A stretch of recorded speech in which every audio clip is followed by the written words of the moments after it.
The Waterford crystal glasses clinked as my family raised a toast in my dining room. Christmas lights twinkled on the 8-foot Fraser fir my grandson Mason had helped me decorate. The mahogany table that had witnessed 37 Montgomery family Christmases gleamed beneath the chandelier that Harold, my late husband, had installed when we first bought this federal-style Boston home. To family. Jeremy, my son, announced with practiced charm, and to Mother for hosting us yet again. Everyone echoed the sentiment. Though I noticed Allison, my daughter, checking her watch discreetly. She'd mentioned a Boxing Day brunch with colleagues that apparently warranted more enthusiasm than Christmas with her mother. After dinner came the tradition I once anticipated with joy, but now approached with well-concealed trepidation, the exchange of gifts my grandchildren, Mason and Olivia from Jeremy's side, Dylan and Emma from Allison's, had given me thoughtful presents. Mason's handcrafted ceramic vase from his college art class, Olivia's selection of teas from my favorite shop.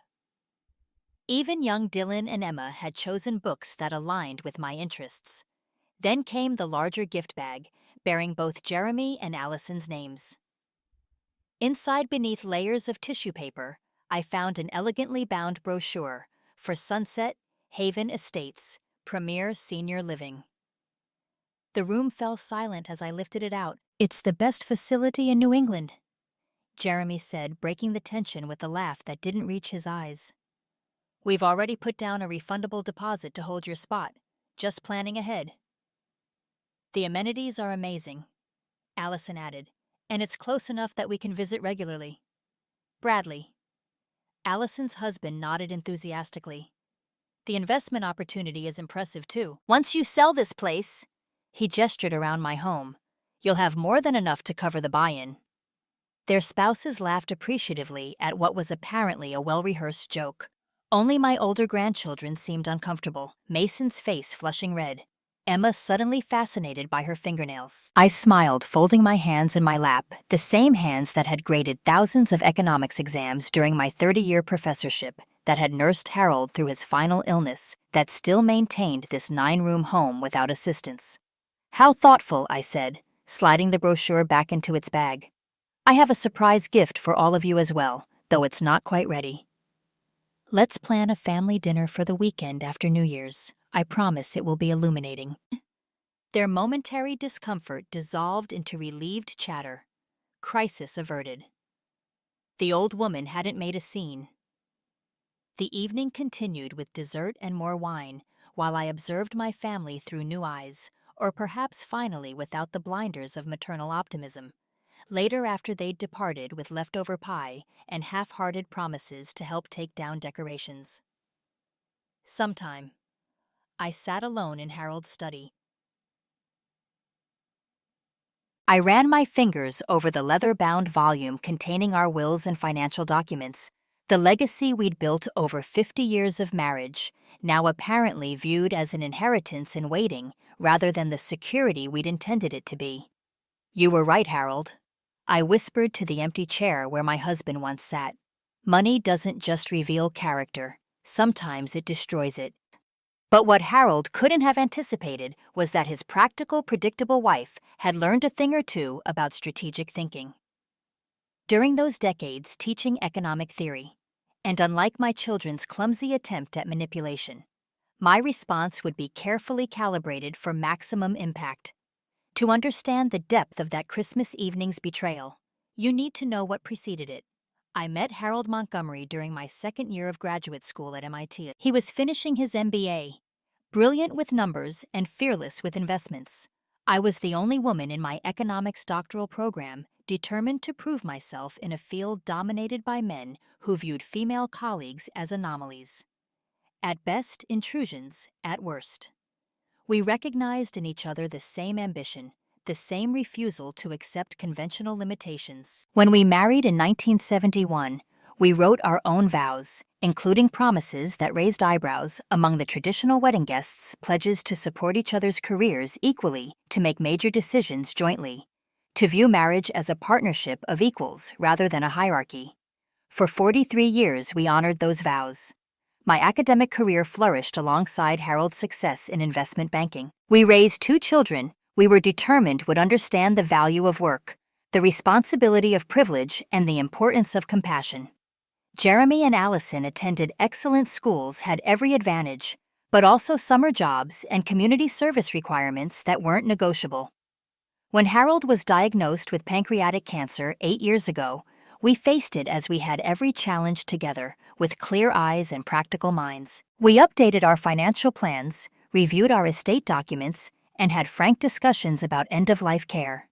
Harold insisted on remaining at home, and I honored his wishes, converting our sunroom into a comfortable space where he could watch the seasons change in our garden until the very end. After his death, I grieved deeply, but continued living purposefully. I maintained my position on 2 nonprofit boards. I audited classes at my former university. I traveled with Diane Chen, my closest friend and former colleague. I supervised the management of our investment portfolio, which combined with my pension and Harold's life insurance, provided more than enough for my needs and a significant inheritance for our children. What I hadn't anticipated was how quickly I would transition in my children's eyes from mother to elderly parent, a category that apparently stripped me of agency and intelligence despite no evidence of cognitive or physical decline. It began subtly. Jeremy suggesting I might want to simplify by selling my home, ostensibly concerned about stairs and maintenance. Allison mentioning friends whose parents had moved to continuing care communities while they were still young enough to enjoy the social aspects. Both expressing exaggerated concern when I mentioned traveling abroad, though I'd been doing so regularly for decades. Then came the financial suggestions Bradley, a financial planner of moderate talent, but immoderate ego, repeatedly offered to help streamline my portfolio. Jeremy questioned investments I'd made on my advisor's recommendation, though they were performing well. Both began requesting detailed information about my estate plans with increasing frequency. I observed all this with the analytical eye I developed over decades of studying behavioral economics. Their behavior perfectly exemplified the inheritance impatience phenomenon I'd lectured about, the growing tendency for adult children to view their parents' longevity as an impediment to accessing what they increasingly viewed as their money. What hurt most wasn't their transparency. I'd always known Jeremy had materialistic tendencies, and Allison prioritized status. Harold and I had discussed our concerns about these traits many times. What wounded me was their assumption that I wouldn't notice their machinations, that age had rendered me not just physically frailer, but intellectually diminished. So when that nursing home brochure appeared on Christmas evening, it wasn't shocking so much as confirming. The culmination of a pattern I'd been tracking with increasing concern. The morning after Christmas, I made 3 phone calls. First to Walter Kingsley, my attorney of 30 years, and one of Harold's closest friends. They did what? He asked, his usual measured tone, giving way to indignation when I described my gift, gave me a glossy preview of my future institutionalization. I replied, complete with a refundable deposit apparently. Ruth, this is concerning. Not just tasteless, but potentially the beginning of something more troubling. We've seen cases where this kind of suggestion escalates to pressure, then to attempts at guardianship. Exactly why I'm calling Walter. It's time to implement those contingency measures we discussed last year. My second call was to Diane, who understood immediately what others might dismiss, those entitled little. She caught herself. Sorry, Ruth. I know they're your children, but this crosses a line. A line they probably don't realize exists, I said, which makes it my responsibility to educate them. My third call was to Mason, my oldest grandchild, and the one who seemed most uncomfortable during the previous evening's charade. Grandma, I'm so sorry about last night, he said, before I could even explain my reason for calling. Dad and Aunt Allison have been planning that for weeks. I told them it was disrespectful, but they said you'd take it as a joke. And what do you think, Mason? His hesitation spoke volumes. I think they're worried about money. Dad's company isn't doing as well as he pretends. And I overheard Aunt Allison telling Mom that her firm might be downsizing. Interesting. Neither had mentioned financial concerns to me, yet another data point supporting my emerging hypothesis. Mason, I'd like your help with something, but it requires absolute discretion. Anything, Grandma. I need you to come over tomorrow and help me search for something in your father's old room. I suspect he left some documents here during his last visit. What I didn't tell Mason was that I already knew what we would find. I'd noticed Jeremy rifling through my desk when he thought I was in the kitchen. What I needed was a witness to the discovery. The evidence Mason and I uncovered the next day confirmed my suspicions and galvanized my resolve. Behind the headboard of the guest bed, formerly Jeremy's childhood room, we found a folder containing printouts of my investment statements, photographed from my desk, market analyses of my home's value, and most disturbingly, a draft power of attorney document naming Jeremy as my financial decision-maker. I don't understand, Mason said, looking pale. Why would Dad have all this? I chose my words carefully. Your father and aunt are concerned about my future, but rather than discussing it openly with me, they've been investigating independently. This feels wrong, like an invasion. It is. I patted his hand. But now I know exactly what I'm dealing with. After Mason left, I made an appointment with my doctor for a comprehensive cognitive and physical assessment. Not because I doubted my capacities, but because I needed official documentation of them. I then called Walter again to schedule an urgent meeting at his office rather than my home. The walls of the Montgomery residence had proven to be more permeable than I'd realized. Walter's corner office overlooked Boston Harbor, the winter sun glinting off the water as we reviewed my existing estate documents. It's relatively straightforward to amend your will and trust, he said. The question is how substantially you want to alter the distributions. Significantly, I replied, but conditionally, not punitively. I want to reward respect and deter exploitation without disinheriting anyone completely. For the next 2 hours, we structured a new estate plan that would serve as both lesson and legacy. The existing will that left my estate equally to Jeremy and Allison was replaced with a more nuanced approach. First, I established separate educational trusts for each grandchild, ensuring they could pursue higher education without financial pressure from their parents. These trusts would be administered by a corporate trustee, not Jeremy or Allison. Second, I created the Harold Montgomery Foundation for Elder Dignity, endowing it with a significant portion of my estate. The foundation would fund programs helping seniors maintain independence and protect themselves from financial exploitation. Causes Harold had supported during his lifetime.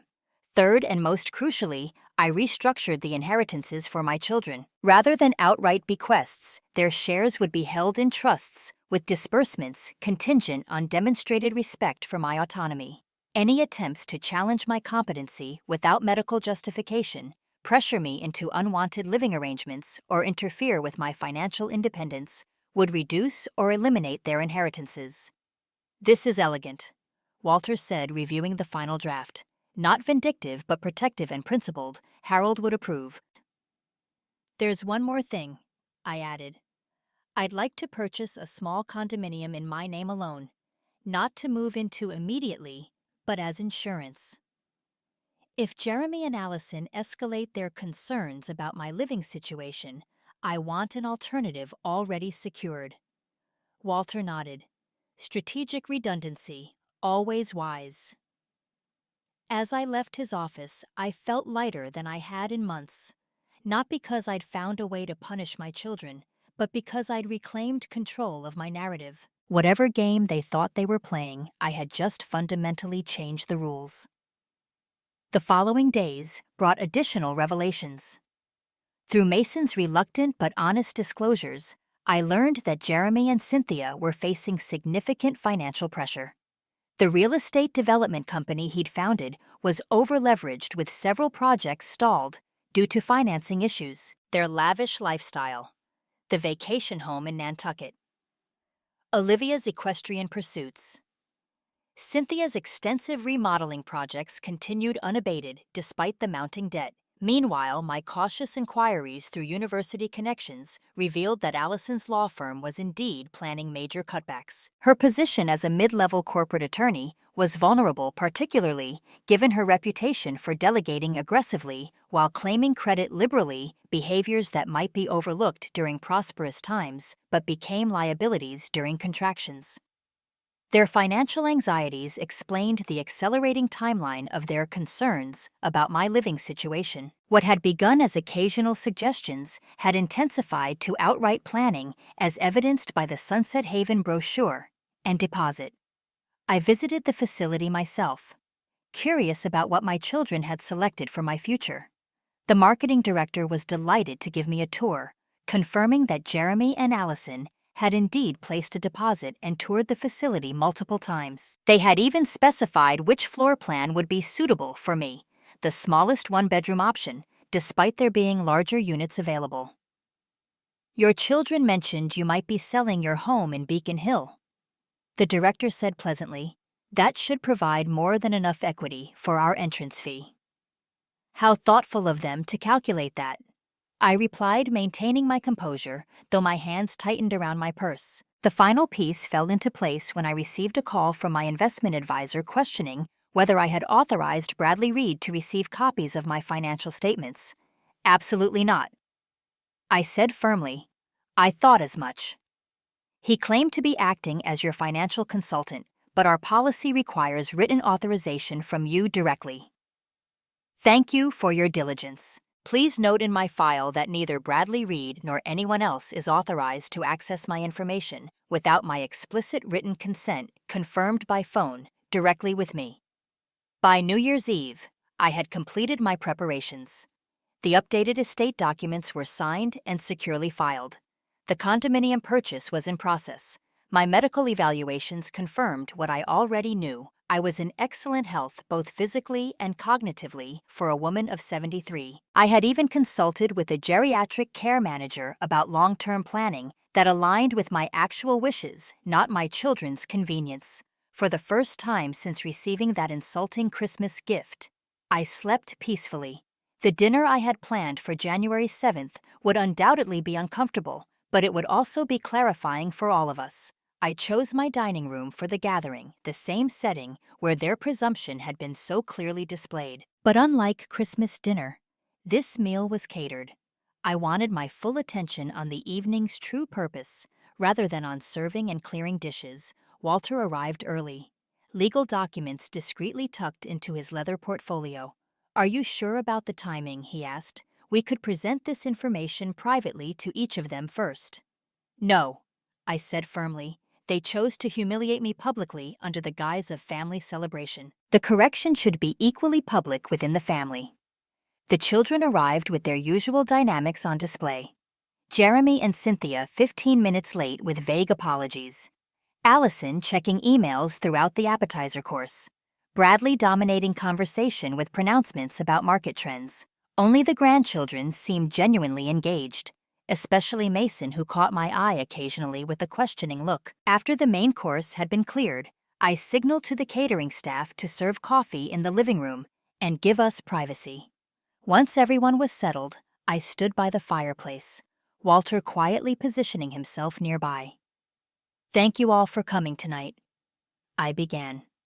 "As I mentioned at Christmas, I have a special announcement to share." Jeremy smiled indulgently. "More jewelry to distribute, Mom? Or have you finally decided to part with those first edition books Dad collected?"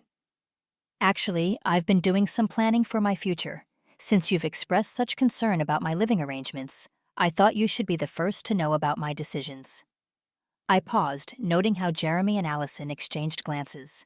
"First, I've booked a 6-month around-the-world cruise departing in March. I'll be visiting 12 countries, including several Harold and I always planned to see together."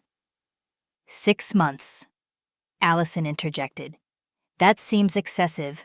Mother, what about your health?" "My health is excellent, as confirmed by the comprehensive medical assessments I completed last week." I nodded to Walter, who produced the official reports. My physician has documented that I'm fully capable of independent travel and independent living. Bradley leaned forward. The expense of such a trip is well within my means. I finished for him. Which brings me to my second announcement. I've restructured my estate plan to better reflect my values and Harold's wishes. The room grew very still. Walter, would you explain the key provisions? Walter stood, his authoritative courtroom demeanor taking over Mrs. Montgomery has established educational trusts for each grandchild, ensuring their college and graduate education will be fully funded regardless of other circumstances. Emma's eyes widened. Really, Grandma? Even for ballet school if I get in? Especially for ballet school. I assured her, your grandfather always believed in supporting passion and excellence. Walter continued. Additionally, Mrs. Montgomery has established the Harold Montgomery Foundation for Elder Dignity, which will receive a significant portion of her estate to support programs helping seniors maintain independence and protect themselves from financial exploitation. A foundation. Jeremy's voice had an edge. What percentage of the estate are we talking about? Approximately 40%. Walter replied evenly. 40%. Jeremy looked stunned. But that drastically reduces our inheritance. Your inheritance, Walter emphasized, now comes with conditions. He outlined the trust provisions. While Jeremy's face flushed increasingly red and Allison's posture grew rigid, Bradley began calculating on his phone, presumably adjusting their future financial projections downward. Let me be clear, I said, when Walter finished. I'm not disinheriting anyone. I'm establishing boundaries. Your inheritance now depends on demonstrated respect for my autonomy and independence. This is ridiculous, Jeremy sputtered. We've only ever had your best interest at heart. Have you? I removed the Sunset Haven brochure from a drawer and placed it on the coffee table. Was it in my best interest when you researched nursing homes without consulting me? When you placed a deposit on the smallest available unit, assuming I would sell my home to pay for it? That was just planning ahead. Allison interjected, being practical. Was it practical when Bradley attempted to access my financial records without my permission? Or when you, Jeremy, searched my desk and copied documents during Christmas dinner? Mason shifted uncomfortably. Dad, you said Grandma asked you to look for her insurance policy. I found the folder behind the headboard in your old room. I told Jeremy directly, along with market analyses of my home's value and a draft power of attorney, naming you as my financial decision-maker, a document I never authorized or saw. The silence that followed was deafening. We were trying to help.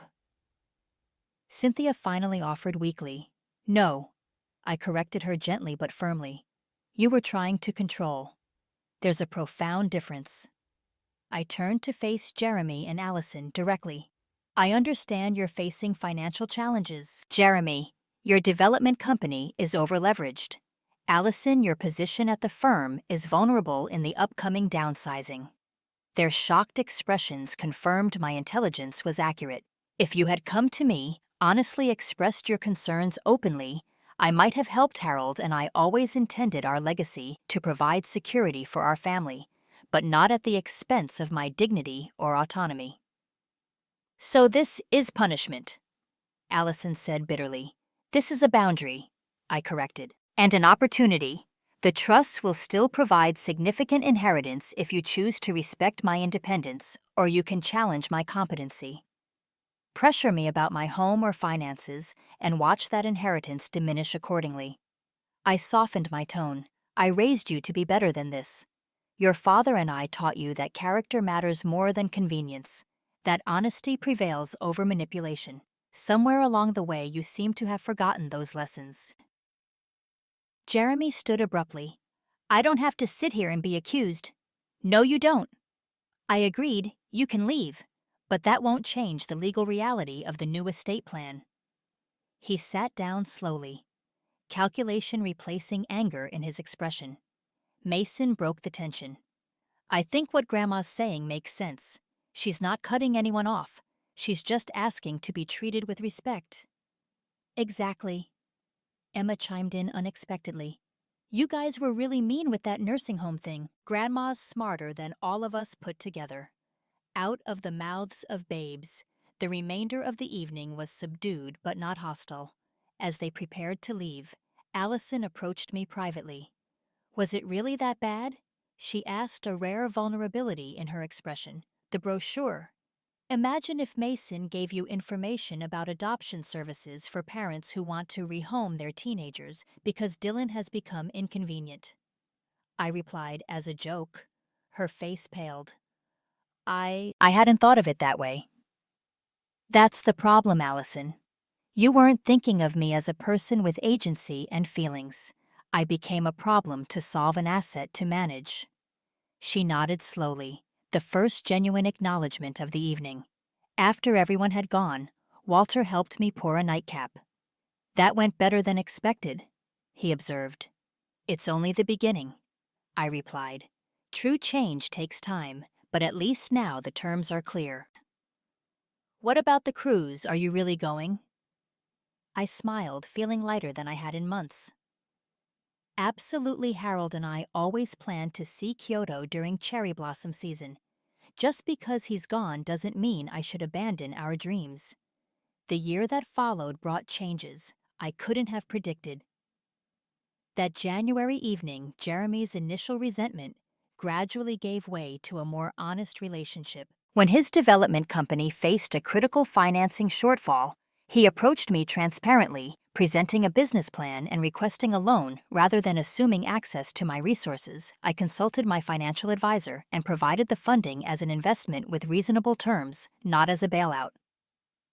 Allison's transformation was more abrupt. When her law firm eliminated her position, her identity as the high-powered attorney crumbled. During a tearful lunch, she admitted feeling driven to achieve the financial success Harold had, viewing his provision for the family as the primary expression of his love. Somehow that had translated into seeing my assets as an extension of his legacy rather than my own security.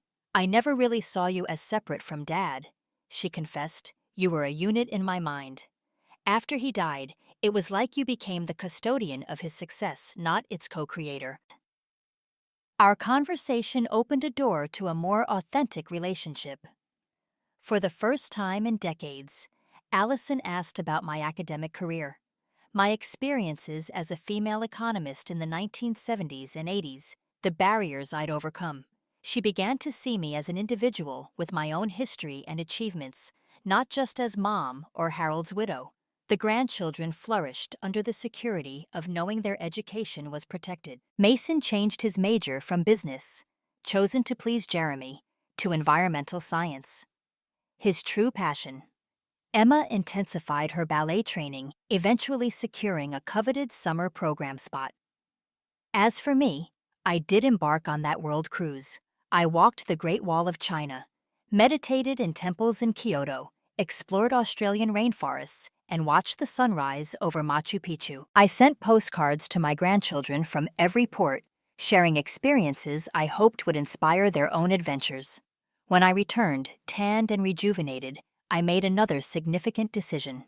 I sold my oversized home, not because my children pressured me, but because I recognized it no longer served my lifestyle. Instead of moving to Sunset Haven, however, I purchased a stunning 2-bedroom condominium in a historic building downtown, walkable to theaters, restaurants, and the university, where I began teaching a seminar on economic decision-making for seniors. The Harold Montgomery Foundation launched its first initiative, a legal clinic providing free estate planning and financial protection services to low-income seniors. I serve on its board alongside professionals in elder law, geriatric medicine, and financial planning. This Christmas will be celebrated in my new home. The dining table seats. 8 comfortably perfect for immediate family without the stress of elaborate hosting. Jeremy and Allison have both promised appropriate gifts. A joke we can now share without bitterness. The sunset. Haven brochure remains in my desk drawer, not as a reminder of hurt, but as evidence of how far we've come. It represents a turning point when I reclaimed my voice and reminded my family that aging doesn't diminish personhood. As Harold used to say when facing difficult market decisions, the best response to an attempt at devaluation is to demonstrate your true worth. In asserting my autonomy, I didn't just protect my financial legacy, I reinforced the most important inheritance I could leave my family. The understanding that respect isn't optional, dignity isn't negotiable, and it's never too late to correct course when relationships lose their way. The brochure was meant to suggest I needed a different home. Instead, it helped me rebuild the foundations of the one that matters most, a family, based on mutual respect, honest communication, and the recognition that every member, regardless of age, deserves to author their own story. And sometimes, when that authorship is challenged, a strategic rewriting of one's will can prove to be the most eloquent response of all.